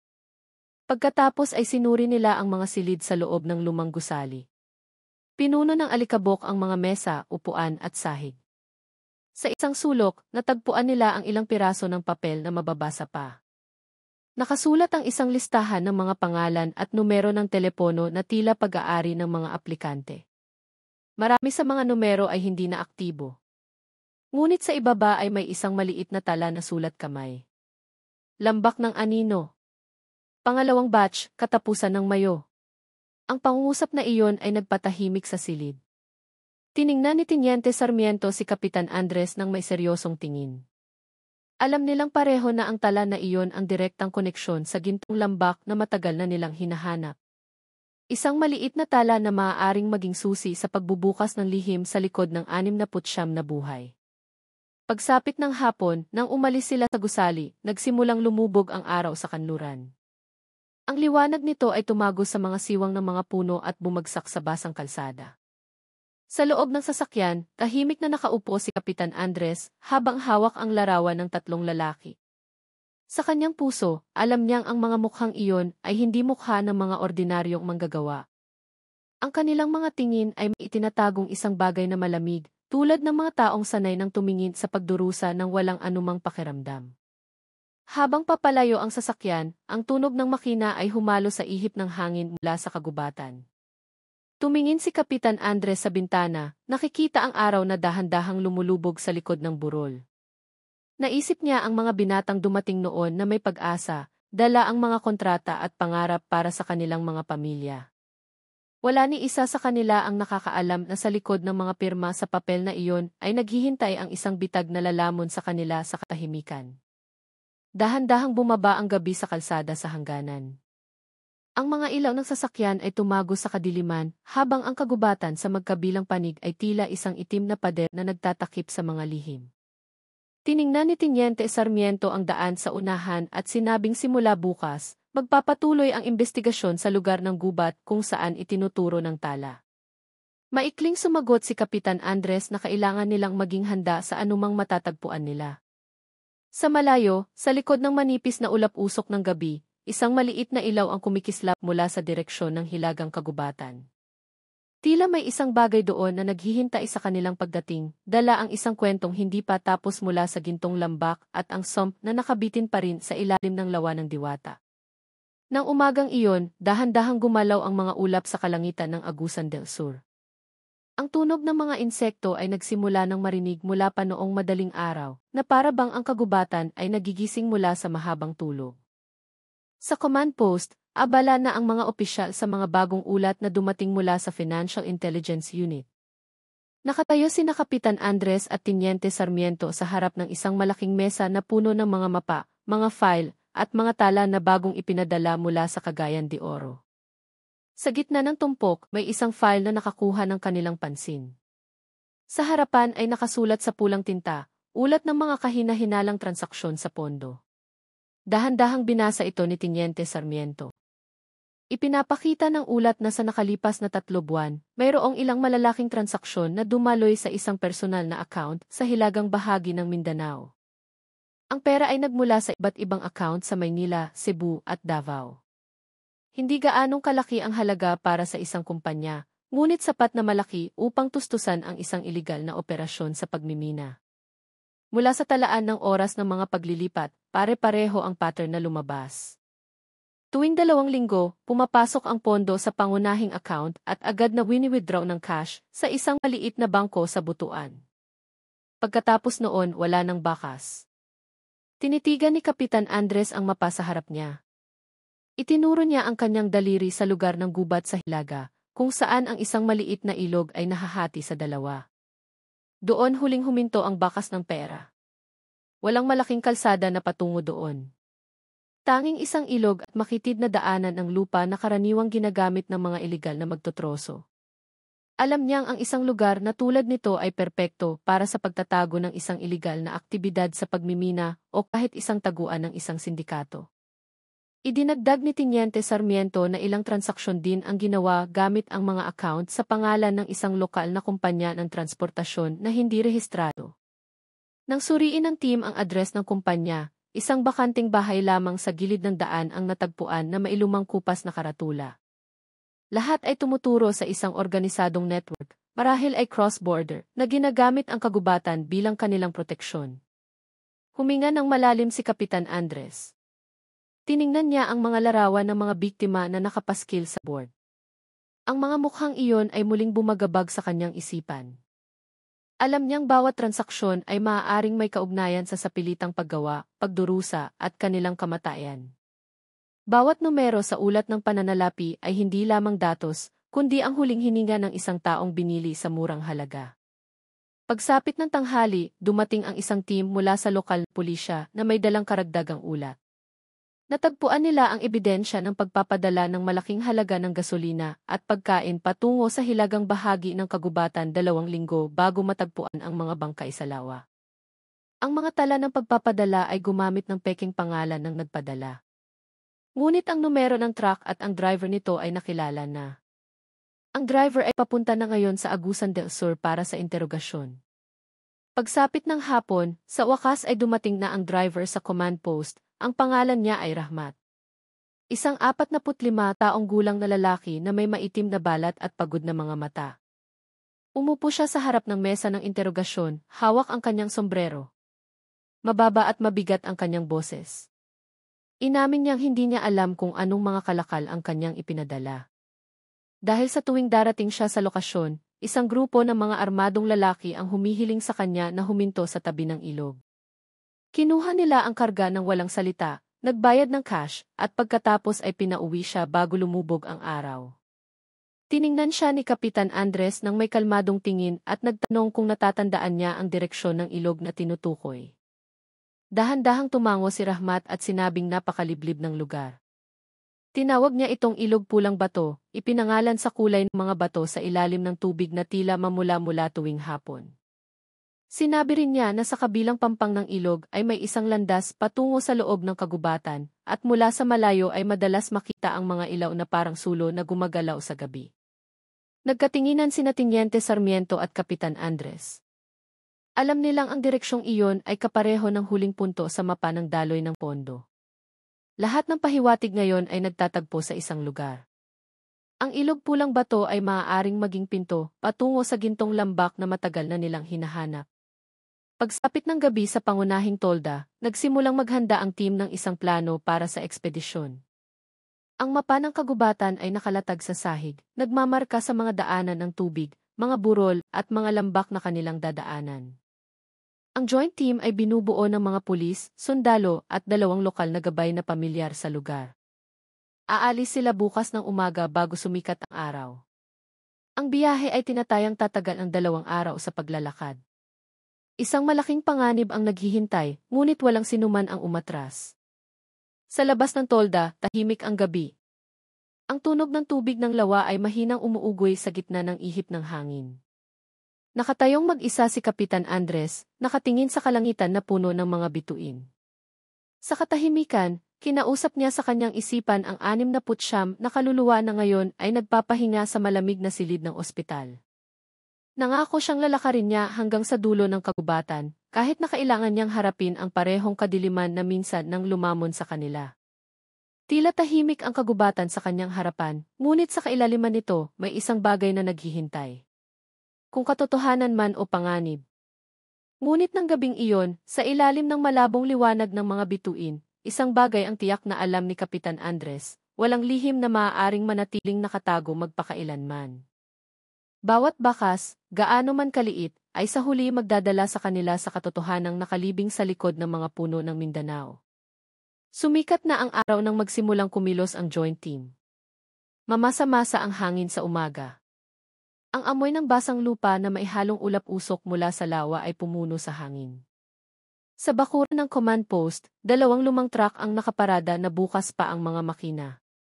Sinuri ng mga opisyal ang kanilang mga armas, supply at mga kagamitan sa komunikasyon. Sa ibabaw ng isang mesang kahoy, isang malaking mapa ang nakalatag na may pulang linya na nagpapakita ng ruta patungo sa ilog pulang bato, ang pasukan sa kagubatan sa Hilaga. Nakatayo si Kapitan Andres sa harap ng unang truck. Kalmado ang kanyang mukha, ngunit ang kanyang mga mata ay nagpapakita ng pag-iingat. Sa tabi niya, inaayos ni Teniente Sarmiento ang tali ng kanyang backpack habang nakikipag-usap sa 2 lokal na gabay. Sila ay mga lalaking manobo na nagngangalang Datu Makiling at Bayani. Ilang taon na silang naninirahan sa lugar ng kagubatan na iyon. Matipuno ang kanilang mga katawan, maitim ang kanilang balat dahil sa araw, at matalim ang kanilang mga tingin, tulad ng mga taong alam ang bawat lihim sa likod ng mga puno. Ipinaliwanag ni Datu Makiling na hindi madali ang daan na kanilang tatahakin. Matapos sundan ang ilog sa loob ng ilang oras, kailangan nilang maglakad, tumago sa makapal na kagubatan, at tumawid sa mababaw na latyan. Tiningnan niya si Kapitan Andres at sinabi ng may mababang tono na ang kagubatan doon ay hindi lamang nagtatago ng mga mababangis na hayop, kundi pati na rin ng mga kwentong nagpapahirap sa mga tagalabas na makabalik. Idinagdag ni Bayani na sa mga nakalipas na buwan, madalas makita ang mga ilaw mula sa direksyon ng lambak at marinig ang tunog na parang mga makina na gumagana sa gabi. Ang mga salitang iyon ay nagpabigat sa tahimik na kapaligiran ng umaga. Ngunit walang umatras. Alam ng lahat na sa likod ng bawat takot, may isang katotohanang dapat matagpuan. Tinapik ni Kapitan Andres ang balikat ni Datu Makiling at nagbigay ng senyas na umalis na sila. Mahinang umugong ang mga makina ng truck at nagsimulang kumilos ang maliit na konvoy, iniiwan ang command post. Sa likuran nila, ang lawa ng diwata ay sumasalamin sa unang sinag ng araw, na para bang nagpapaalam sa mga taong hahamon sa mga lihim nito. Ang biyahe patungo sa ilog pulang bato ay tumagal ng 4 na oras. Ang maputik na daan ay madalas maging sanhi ng pagkaantala ng mga sasakyan. Sa ilang mga punto, kailangan nilang bumaba at magtulungan upang umusad ang mga gulong.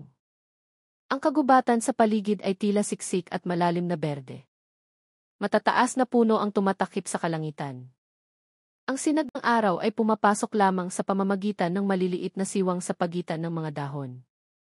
Ang mga ibon ay maririnig mula sa malayo, ang kanilang mga tunog ay sumasabay sa ugong ng mga makina ng truck. Nang sa wakas ay makarating sila sa pampang ng ilog, ang tunog ng malakas na agos ng tubig ang sumalubong sa kanila.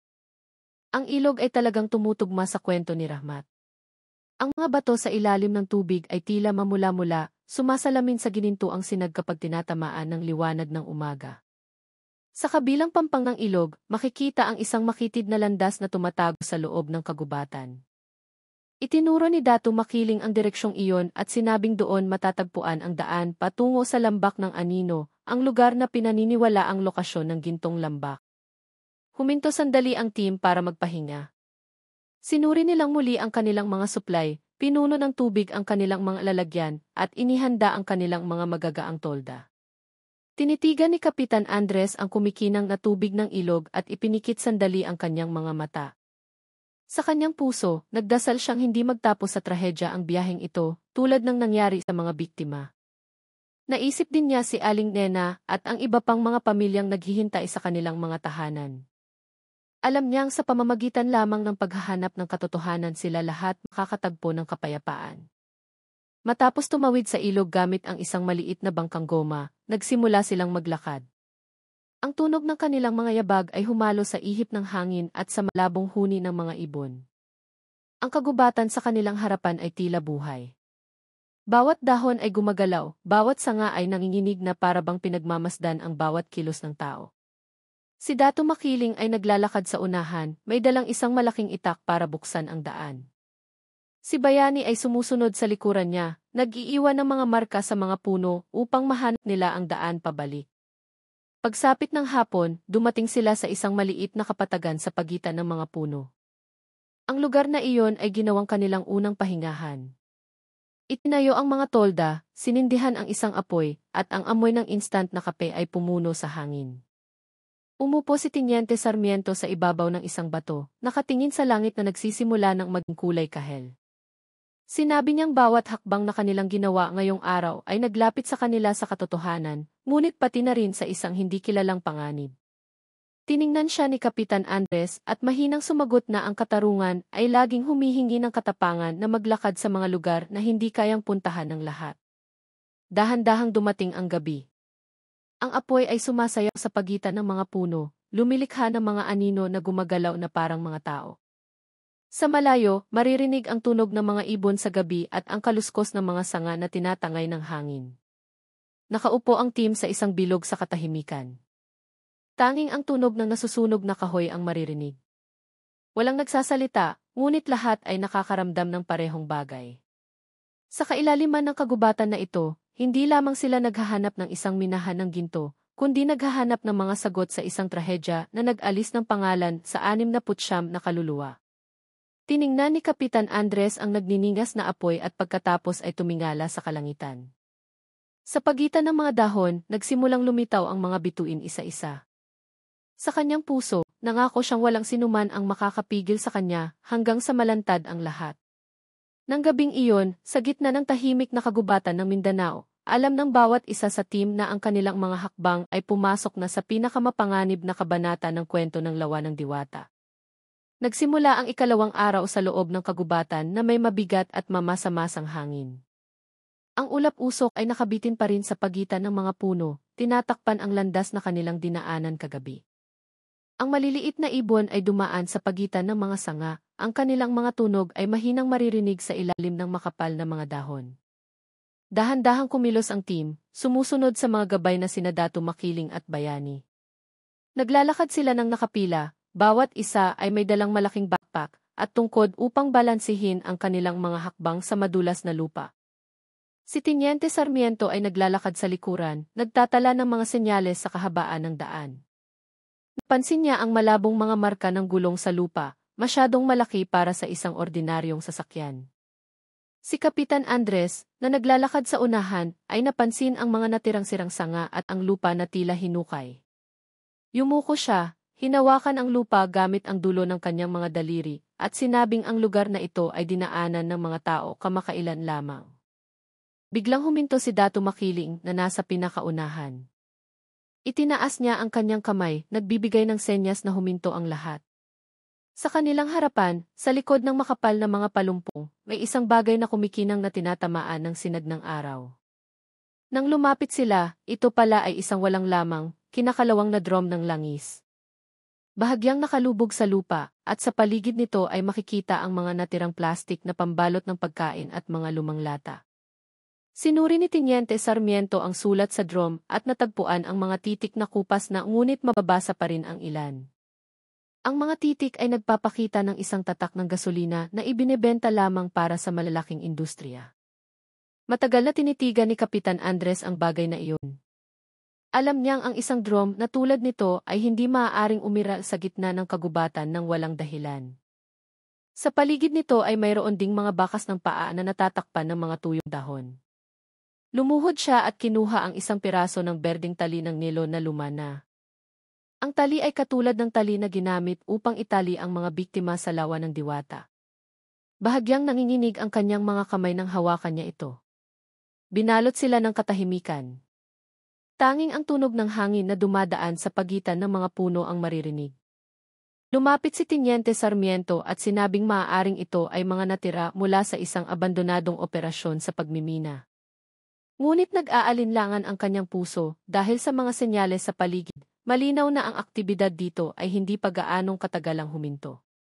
Ang mga bakas ng apoy sa lupa ay nag-iwan pa rin ng mga itim na uling na hindi pa ganap na lumamig. Hinawakan ni Bayani ang gabay, ang isang dakot ng lupa at inamoy ito. Mahina siyang nagsalita na ang amoy ng langis at metal ay malakas pa rin. Ibig sabihin, hindi na sila malayo sa pangunahing lugar. Nagpatuloy ang team sa kanilang paglalakbay. Mas maingat na ngayon ang kanilang mga hakbang. Ang kapaligiran sa kagubatan ay lalong tumahimik. Tila lahat ng hayop ay huminto sa pag-ingay. Tanging ang tunog ng kanilang sariling hininga at mga yabag ang maririnig. Matapos maglakad ng halos 1 oras, dumating sila sa isang maliit na lambak. Dito, ang mga puno ay bihirang tumubo at ang lupa ay bukas na parang isang malawak na sugat. Sa gitna ng lambak, may ilang malalaking butas na parang mga dating hukay.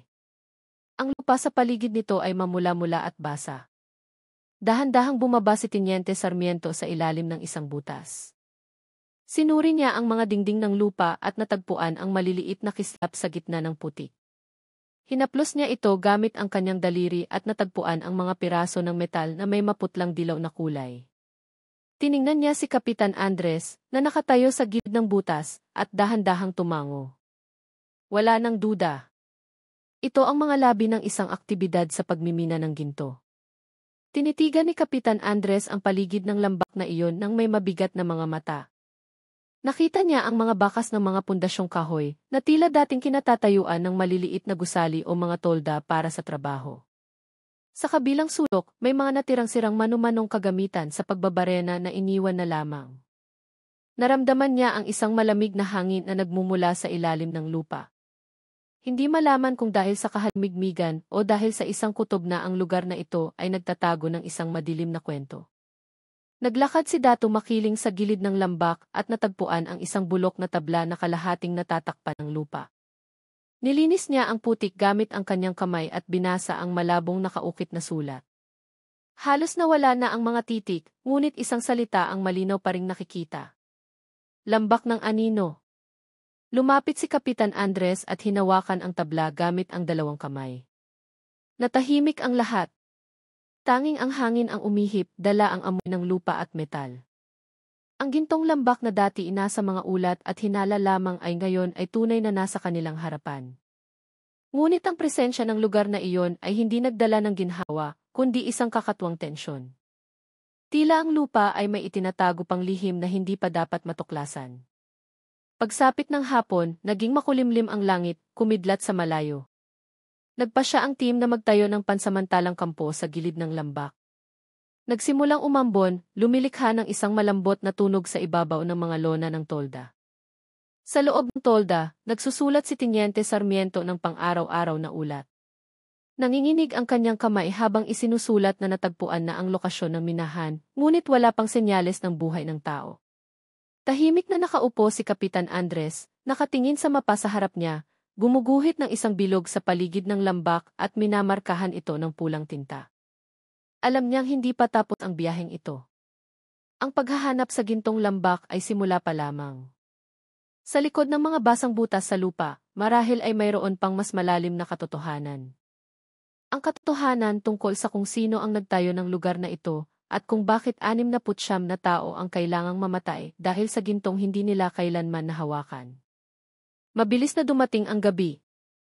Ang hangin ay nagdala ng mga kakatwang tunog mula sa direksyon ng lambak na parang isang hiningang pinipigilan sa pagitan ng mga bato. Ang apoy sa labas ng tolda ay dahan-dahang sumayaw, lumilikha ng mahahabang anino sa lupa. Matagal na tinitigan ni Kapitan Andres ang apoy. Sa kanyang puso, alam niyang may naghihintay sa kanila sa kadiliman at ang bukas ay maaaring hindi maging kasing tahimik ng araw na ito. Malakas ang ulan buong gabi, bumabagsak sa bubong ng tolda at sa malambot na lupa ng lambak. Pagsikat ng araw, mabigat ang hangin na may amoy ng metal at putik. Isang makapal na ulap-usok ang tumatakip sa bahagi ng lambak na ginagawang ilang hakbang na lamang ang nakikita. Lumabas si Kapitan Andres mula sa tolda, pinagpag ang tubig mula sa kanyang balikat, at tumayo na nakatingin sa mga hinukay na lupa na kanilang natagpuan kagabi. Sa ilalim, ang mga sanaw na may kulay kayumanggi ay pumuno sa mga butas ng dating minahan, malabong kumikinang sa ilalim ng nahihiyang sinag ng araw. Lumapit si Teniente Sarmiento na may dalang isang tasa ng mainit na kape. Sinabi niyang narinig ng gabay na si Dato Makiling ang tunog na parang bumagsak na metal mula sa silangang bahagi ng lambak kaninang madaling araw. Tiningnan siya ni Kapitan Andres ng may seryosong mukha at nagbigay ng senyas na maghanda ang lahat. Kinuha ng ilang miyembro ng team ang mga kagamitan sa pag-iilaw at mga tali at sinundan ang direksyong itinuro ni Dato Makiling. Sa silangang bahagi ng lambak, siksik ang mga puno, tinatakpan ang mga dingding ng lupa.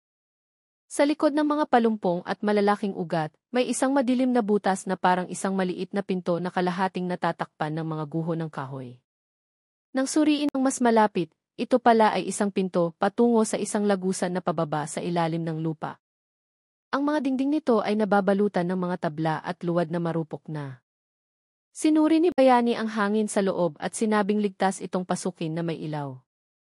Sinindihan ni Kapitan Andres ang kanyang headlamp at bumaba sa unang baitang na kahoy. Ang hangin sa loob ay mamasmasa at ang amoy ng bakal na maihalong lupa ay malakas na sumisingaw. Umalingaw-ngaw ang mga yabag sa makitid na pasilyo. Ang liwanag ng ilaw ay tumama sa mga dingding na puno ng mga gasgas. Ang ilan ay mga numero, ang ilan ay parang mga tanda ng pagbibilang na gawa ng tao. May 5 magkakatabing linya na paulit-ulit na ginawa na para bang may isang taong nagbibilang ng mga araw o linggo. Hinawakan ni Teniente Sarmiento ang dingding ng may nanginginig na kamay. Maiisip niya ang isang taong nakaupo sa kadiliman, minamarkahan ang oras na lumilipas ng walang pag-asa. Sa dulo ng pasilyo, natagpuan nila ang isang maliit na silid na parisukat ang hugis. Sa loob nito ay may sirang mesang kahoy, mga walang lamang drum ng langis, at isang tumpok ng mga bulok na tela. Nang alisin ni Datu makiling ang tela, gamit ang isang tungkod, lumitaw ang mga piraso ng damit pangtrabaho na kulay asul na may maliit na tagpi sa dibdib na may nakasulat na mga letrang kikigil. Ang parehong mga titik na nasa mga dokumento ng kumpanyang Gintong Kinabukasan Manpower Agency. Lumuhod si Kapitan Andres at hinawakan ang piraso ng tela. Halos tumulo ang kanyang mga luha nang mapagtanto niyang ang lugar na ito ay dating naging lugar ng trabaho o tirahan ng mga minero. Sinuri ni Teniente Sarmiento ang ibang sulok ng silid at natagpuan ang mga natirang kalahating sunog na papel. Halos nawala na ang sulat sa ibabaw nito, ngunit mababasa pa rin ang ilang salita. Ulat ng pagpapadala, 30 tao, pangalawang batch. Tiningnan niya si Kapitan Andres at nang walang salita, pareho nilang naunawaan na hindi ito isang ordinaryong minahan. Ang lugar na ito ay sentro ng isang operasyon na nagtatago ng maraming madidilim na lihim. Sa ilalim ng isang tumpok ng kahoy, natagpuan ni Bayani ang isang bagay na nagpatahimik sa lahat, isang maliit na kwaderno na may balat na leather na buo pa rin. Basa ang mga pahina nito, ngunit mababasa pa rin ang ilang sulat. Ang kwaderno ay naglalaman ng isang listahan ng mga pangalan, ang ilan ay may kasamang mga numero at mga krus. Sa huling pahina, may nakasulat na isang maikling pangungusap na may nagmamadaling sulat kamay. Alam na nila.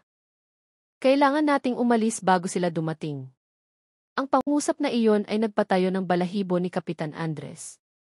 Tiningnan niya ang paligid ng silid, iniisip kung paano nagpanik ang mga tao dito sa kanilang huling gabi. Maiisip niya ang tunog ng nagmamadaling mga yabag, mga sigaw, at marahil mga panalangin hindi natapos. Sa labas ng lagusan, nagsimulang tumigil ang ulan. Ang malambot na sinag ng araw ay pumasok sa mga siwang ng mga sanga, nagbibigay liwanag sa basang pasukan. Unang lumabas si Kapitan Andres, sinundan ni Teniente Sarmiento at ng dalawang gabay. Lahat sila ay nakatayong tahimik sa harap ng butas. Walang nagsasalita. Pakiramdam nila ay parang kalalabas lang nila sa isang mass grave na walang lapida. Binuksan ni Teniente Sarmiento ang basang kwaderno at tinitigan ang listahan ng mga pangalan. Ang ilan sa mga ito ay tumutugma sa mga pangalan ng mga biktima sa lawa ng Diwata. Tiningnan niya si Kapitan Andres at sinabi ng may mababang boses na ang lugar na ito ay maaaring naging huling hantungan bago dinala ang mga manggagawa sa lawa upang itapon. Isang malambot na hangin ang umihip sa lambak, dala ang amoy ng basang lupa at alikabok ng metal. Tumingin si Kapitan Andres sa malayo, sa direksyon ng kagubatan sa hilaga. Alam niyang hindi pa tapos ang biyaheng ito. Mayroon pa ring isang tao sa labas na namumuno sa lahat ng ito. Isang taong kailangang managot para sa 69 na buhay na nakalibing sa likod ng lupa at tubig. Dahan-dahang nagsimulang dumilim. Ang sinag ng araw ay tumago sa ulap-usok at nagpakislap sa lambak. Ngunit para sa kanila na nakatayo doon, ang kislap na iyon ay hindi nagdala ng kagandahan, kundi isang malalim na kalungkutan. Ipinikit sandali ni Kapitan Andres ang kanyang mga mata, at mahinang bumulong na bawat lugar na itinayo sa ibabaw ng pagdurusa ng tao, ay sa huli guguho, kasama ng mga panalangin hindi kailanman dininig. Kulay abo ang kalangitan ng Mindanao ng hapong iyon, mga mabibigat na ulap ang nakabitin sa ibabaw ng lambak, dala ang isang malamig na hangin na tumatago sa damit. Sa maliit na tolda na itinayo sa gilid ng gubat, nakaupo si Kapitan Andres sa harap ng isang pansamantalang mesang kahoy kasama si Teniente Sarmiento. Sa kanilang harapan ay nakalatag ang basang kwaderno na tagpuan sa lagusan sa ilalim ng lupa. Ang huling pahina nakupas na ngayon ang sentro ng atensyon ng lahat. Muling binasa ni Teniente Sarmiento ang bawat pangalang nakasulat. May mga krus sa halos lahat ng ito maliban sa isa. Sa ibaba ng pahina, may isang maliit na sulat na malakas ang pagkakasulat, na para bang isinulat ng may nanginginig na kamay. Ang sulat ay binubuo lamang ng dalawang salita, Commander Aguila.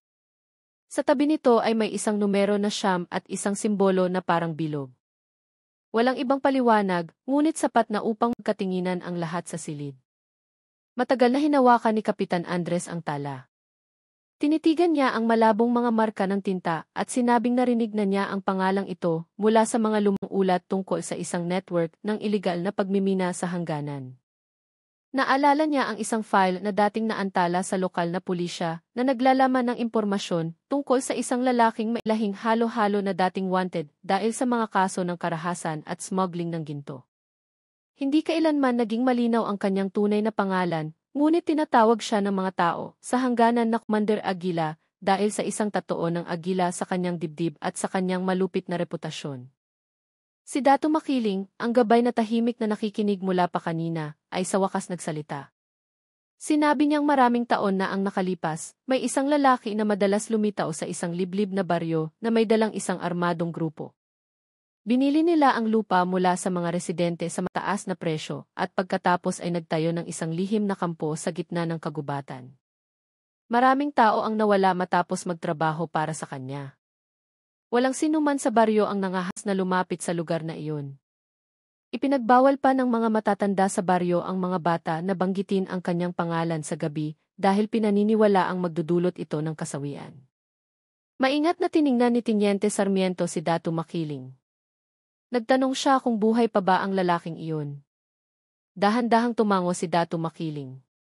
Sinabi niyang 6 na buwan na ang nakalipas, isang mangangaso ang nakakita sa isang grupo ng mga armadong tao na dumaan sa hilagang kagubatan na pinamumunuan ng isang malaking lalaki na may mahabang peklat sa kaliwang pisngi. Mukhang bago ang peklat, ngunit ang kanyang tingin ay nagpatahimik sa lahat ng nakakita sa kanya. Ang taong iyon, sabi ni Dato Makiling, ay walang iba kundi si Commander Aguila. Tumayo si Kapitan Andres at lumabas ng tolda. Sa labas, nagsimula ng dumilim ang langit, tanging isang kulay kahel na liwanag ang natitira sa kanluran. Tinitigan niya ang kagubatan na nababalutan ng ulap-usok sa malayo. Sa likod ng ulap-usok na iyon, maaaring nakatayo ang taong responsable sa lahat ng pagdurusa. Naramdaman niya ang isang kalmadong galit, hindi dahil sa personal na paghihiganti, kundi dahil sa isang katarungang matagal nang naantala. Sumunod si Teniente Sarmiento na may dalang isang tasa ng mainit na kape. Sinabi niya ng may mahinang tono na ang isang taong tulad ni Commander Aguila ay hindi maaaring gumalaw ng mag-isa. Sa likod niya, tiyak na may isang malaking network na kinasasangkutan ng pera, mga armas, at kapangyarihan. Tiningnan niya ang lambak na ngayon ay tila tahimik at idinagdag na marahil ito ang dahilan kung bakit napakatagal nang nakalibing ang kasong ito nang walang ingay. Tumingin si Kapitan Andres sa malayo, sa direksyon ng lambak, at sumagot na bawat krimen, gaano man kalakas, ay mag-iiwan ng bakas. Naniniwala siyang sapat na silang malapit upang hanapin ito. Hinawakan niya ang basang kwaderno at sinabing ang pangalang Commander Aguila ang magiging susi sa pagbubukas ng lahat. Dahan-dahang bumaba ang gabi. Ang hangin ay nagdala ng tunog ng mga insekto mula sa kagubatan na humalo sa ihip ng tubig mula sa madilim na lambak. Nagtipon ang team sa paligid ng apoy. Ang kanilang mga mukha ay nailawan ng nanginginig na kulay kahel na liwanag. Ikinuwento ni Dato Makiling ang isang lumang kwento na narinig niya mula sa kanyang lolo tungkol sa mga kaluluwa ng mga minero na namatay sa ilalim ng lupa dahil sa pagtataksil ng kanilang mga amo. Sinabi niyang mula noon, sa tuwing may isang taong susubok na maghukay ng ginto sa lugar na iyon, madalas marinig ang mga iyakan mula sa ilalim ng lupa. Naging tahimik ang kapaligiran dahil sa kwentong iyon. Tiningnan ni Teniente Sarmiento ang sumasayaw na apoy at sinabing marahil ang mga kaluluwang iyon ay hindi gustong manakot. Gusto lang nilang malantad ang katotohanan. Tinitigan ni Kapitan Andres ang dahan-dahang namamatay na baga at dahan-dahang tumango. Sa katahimikan, alam niyang hindi lamang sila nakikipagharap sa mga kriminal ngayong gabi, kundi pati na rin sa isang kasaysayang puno ng sugat. Sa malayo, maikling kumidlat, nagbibigay liwanag sa kagubatan sa isang matalas na puting liwanag. Sa isang iglap, ang mga anino ng mga puno ay tila mga taong nakatayong tahimik sa gitna ng ulap-usok. Tumingin si Kapitan Andres sa direksyong iyon nang hindi gumagalaw. Alam niyang sa likod ng kadiliman ng gubat, marahil ay pinagmamasdan din sila ni Commander Aguila. Dahan-dahang nagsimulang umulan, binabasa ang lupa at pinapatay ang huling baga ng apoy. Sa ilalim ng ambon, tahimik na nakaupo ang team nang walang maraming salita. Sa kanilang mga puso, isang paniniwala ang lumakas, malapit na ang labanan sa pagitan ng mga taong naghahanap ng katotohanan at ng mga taong nagtatago sa kasalanan. Tumila ang ulan pagsapit ng hapon, nag-iwan ng matapang na amoy ng lupa sa hangin. Sa pangunahing tolda na nailawan ng isang lampara, nakatayo si Kapitan Andres sa harap ng isang malaking mapa na halos tumatakip sa buong dingding na tela. Ang mga pulang linya at mga araw ay nakaguhit doon, nagpapakita ng mga pasukan at labasan mula sa lambak, ang direksyon ng ilog, at mga punto ng pagmamasid. Sa tabi niya, sinusuri ni Teniente Sarmiento ang listahan ng mga miyembro ng team na sasama sa operasyon. Tense ngunit matatag ang kanilang mga mukha. Ang kanilang mga mata ay sumasalamin sa parehong determinasyon na ngayong gabi ay hindi lamang tungkol sa paghuli, kundi tungkol sa pagtataguyod ng katotohanan para sa 69 na kaluluwang pumanaw na. Nakatayo sina Dato Makiling at Bayani sa gilid ng mesa, ipinapaliwanag ang lupain na kanilang tatahakin. Ang kagubatan sa hilaga ng lambak ay puno ng mga latsian at malalaking ugat. Madaling gumuho ang lupa kapag umuulan. Ang pinakaligtas na daan ay maaari lamang tahakin bago sumikat ang araw, habang ang ulap-usok ay tumatakip pa sa tanawin at ang tunog ng mga yabag ay maitatago ng hamog ng umaga. Itinuro ni Dato Makiling ang isang daan na tinawag niyang daan ng hangin, isang landas na dating ginagamit ng mga mangangaso upang iwasan ang mga batuhan. Ang daan na iyon ay magdadala sa kanila direkta sa kanlurang gilid ng lambak, kung saan pinaniniwala ang nagtatago si Commander Aguila. Maingat na nakikinig si Kapitan Andres. Minarkahan niya ang mga mahahalagang punto sa mapa at isinulat ang oras at pagkakasunod-sunod ng paggalaw. Lahat ay ginawa ng maingat at may buong pagsasaalang-alang. Walang lugar para sa pagkakamali dahil ang pinakamaliit na pagkakamali ay maaaring gawing isang sakuna ang misyon. Idinagdag ni Teniente Sarmiento na sasama rin ang isang unit ng tulong mula sa hangganan, dala ang mga radyo para sa komunikasyon at mga kagamitang medikal. Maghihintay sila sa labas ng lambak upang asahan ang pinakamasamang posibleng mangyari. Pagsapit ng gabi, napuno ang tolda ng mahinang tunog ng mga pag-uusap at mga yabag. Sinuri ng mga miyembro ng team ang kanilang mga armas, ilaw at kagamitan. Sa isang sulok ng silid, isang batang opisyal na nagngangalang Hasan ang nagsulat ng isang maikling liham sa kanyang kwaderno. Tinupi niya ang sulat at inilagay ito sa bulsa ng kanyang dibdib. Nang dumaan si Teniente Sarmiento, nagtanong siya ng may maliit na ngiti kung para kanino ang sulat. Sumagot si Hasan na ang sulat ay para sa kanyang ina sa Zamboanga, upang kung may mangyari man, nakapagpaalam na siya sa pamamagitan ng mga salita. Matagal na natahimik si Teniente Sarmiento at pagkatapos ay marahang tinapik ang kanyang balikat. Sa labas ng tolda, malinaw ang langit sa unang pagkakataon matapos ang ilang araw. Isang kalahating buwan ang nakabitin sa pagitan ng mga ulap, sumasalamin sa liwanag sa ibabaw ng lawa na malayo sa ibaba. Lumabas si Kapitan Andres at tumayong mag-isa. Ang hangin ng gabi ay marahang umihip, dala ang amoy ng mga basang dahon at dagta ng puno. Tinitigan niya ang madilim na kagubatan sa malayo, iniisip sa likod ng mga punong iyon, si Commander Aguila ay naghahanda sa parehong paraan. Naghihintay, marahil ay nagdarasal din sa isang ibang Diyos. Lumapit si Dato Makiling na may dalang isang tasa ng mainit na kape. Umupo siya sa tabi ni Kapitan Andres nang walang sinasabi sa loob ng ilang sandali. Pagkatapos, nang may mababang boses, sinabi niyang sa tuwing may isang taong pumapasok sa kagubatan na may tamang intensyon, poprotektahan siya ng kagubatan. Tiningnan niya ang maliit na apoy na nakasindi malapit sa kanila at idinagdag na tiyak na gusto ng mga kaluluwa ng mga namatay sa lambak na ito na malantad ang katotohanan. Tinitigan ni Kapitan Andres ang apoy at sinabing gagawin nila ito, hindi dahil sa paghihiganti, kundi dahil sa isang pangako. Isang pangako na magdala ng kapayapaan para sa mga buhay at sa mga pumanaw na. Pagsapit ng hating gabi, tapos na ang lahat ng paghahanda. Sinuri na ang mga armas, itinago ang mga mapa at hinati ang plano sa 3 grupo. Ang pangunahing team ay kikilos mula sa silangang bahagi na direktang pinamumunuan ni na Kapitan Andres at Teniente Sarmiento. Ang team ng mga gabay ay maglalakad sa unahan upang markahan ang daan at bantayan ang mga bitag. Ang ikatlong team ay isasara ang daanan ng ilog upang maiwasan ang pagtakas. Alam ng lahat ang panganib na naghihintay, ngunit walang sinuman ang nagpakita ng pag-aalinlangan. Sa loob ng isang maliit na tolda, marahang umalinggaw ang isang panalangin. Isang opisyal ang nagbasa ng isang maikling talata nang may nanginginig na tono. Ang boses ay marahang umagos, humahalo sa ihip ng hangin na dumadaan sa mga siwang ng tolda. Nang matapos ang panalangin, binalot ng katahimikan ang lahat. Nagkatinginan sila ng walang salita, tanging isang maliit na tango bilang tanda ng paniniwala. Tinitigan ni Kapitan Andres ang mga mukha sa kanyang harapan isa-isa. Nakita niya doon ang katapangan, takot at pag-asa na magkakahalo. Alam niyang maaaring hindi na makabalik ang ilan sa kanila, ngunit alam din niyang walang atrasan. Nang mag-alas 2 na ng madaling araw, inutusan niyang maghanda na ang lahat. Magsisimula ang paglalakbay bago sumikat ang araw. Ang hangin ng gabi ay mas malakas na umihip na nagpanginig sa apoy. Sa malayo, ang tunog ng kagubatan ay umalinggaw na parang isang bulong. Ang mga bituin ay nagtago sa likod ng mga ulap na para bang ang kalikasan ay nakikipigil hininga, naghihintay sa kung ano ang mangyayari. Nakatayo si Kapitan Andres sa harap ng maliit na hanay, itinaas ang kanyang mukha sa kalangitan, at mahinang sinabi na bukas ng umaga, masasaksihan ng kagubatan na ito ang katapusan ng lahat ng kadiliman.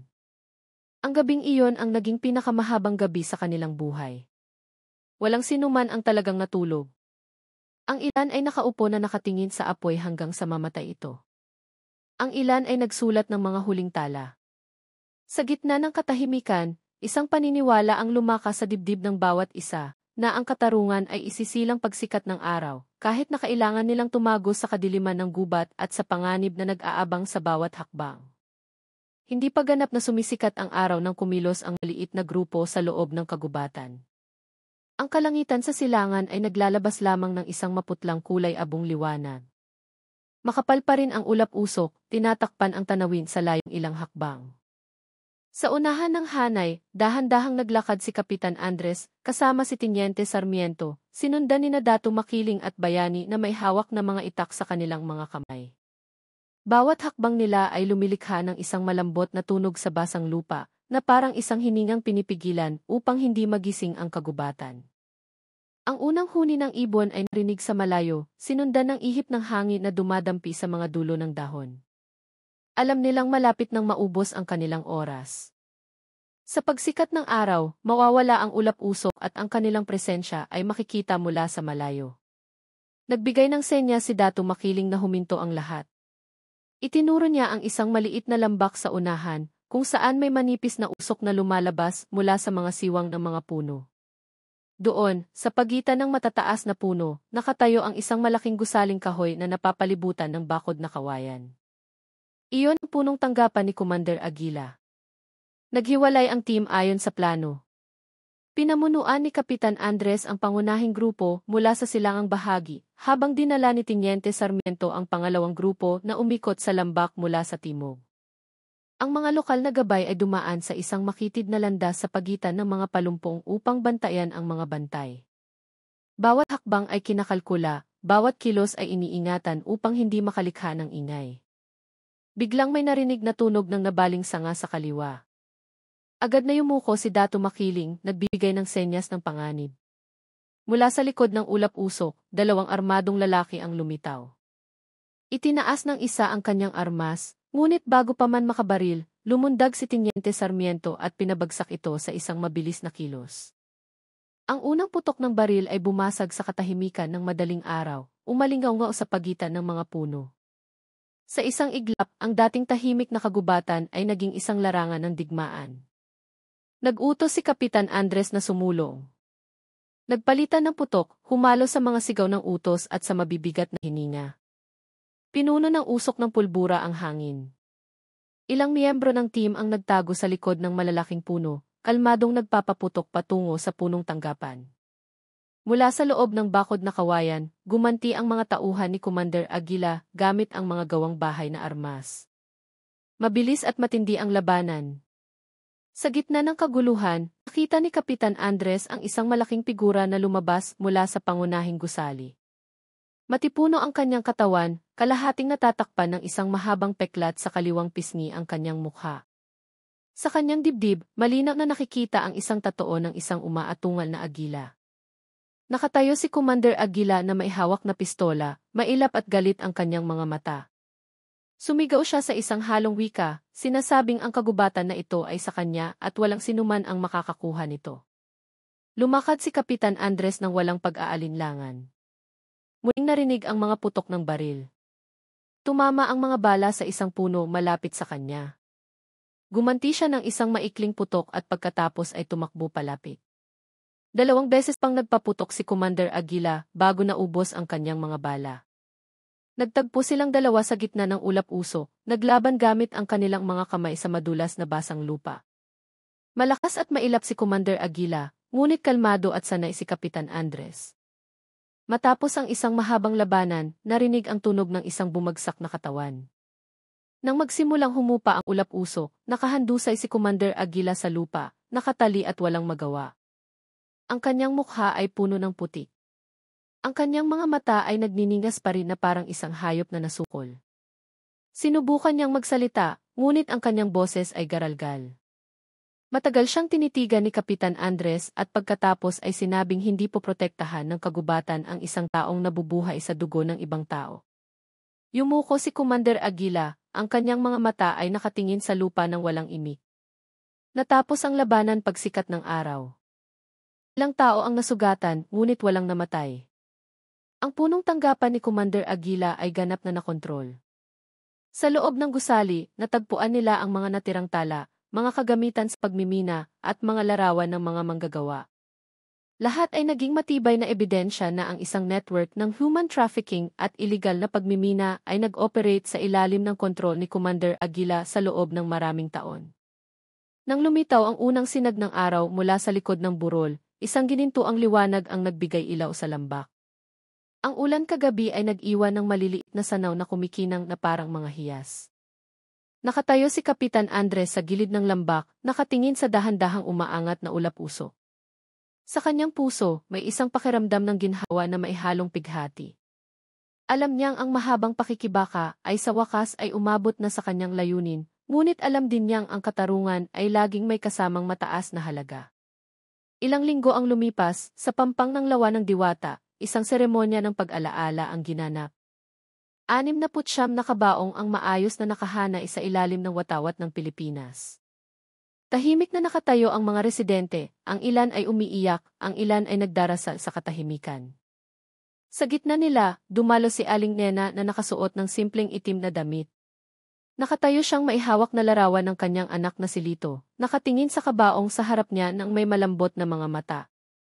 Nang matapos ang seremonya, yumuko siya, mahinang bumulong na nakauwi na ang kanyang anak. Nakatayo si Teniente Sarmiento sa tabi ni Kapitan Andres, nakatingin sa tahimik na lawa. Sinabi niyang marahil ngayon ay makakapagpahinga na ang mga kaluluwa. Tumango si Kapitan Andres.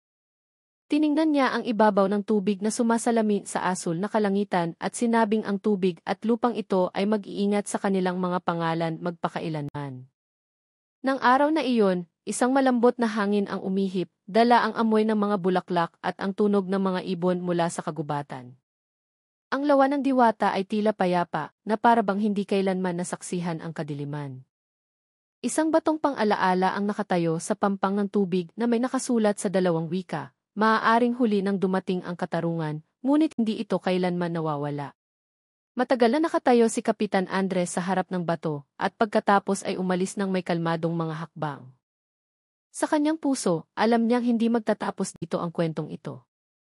Hanggat may mga taong naghahanap ng pag-asa sa maling lugar, maaaring maulit ang mga trahedyang tulad nito.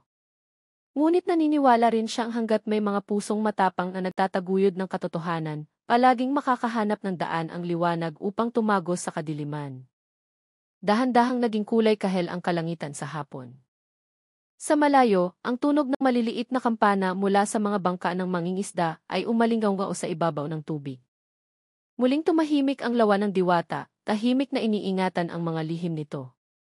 Samantalang ang kwento ng 69 na kaluluwa ay patuloy na nabubuhay sa alaala ng mga tao, bilang isang paalala na ang pinakamahalagang ginto sa mundo ay hindi ang nasa ilalim ng lupa, kundi ang katapatan at pagmamahal sa kapwa.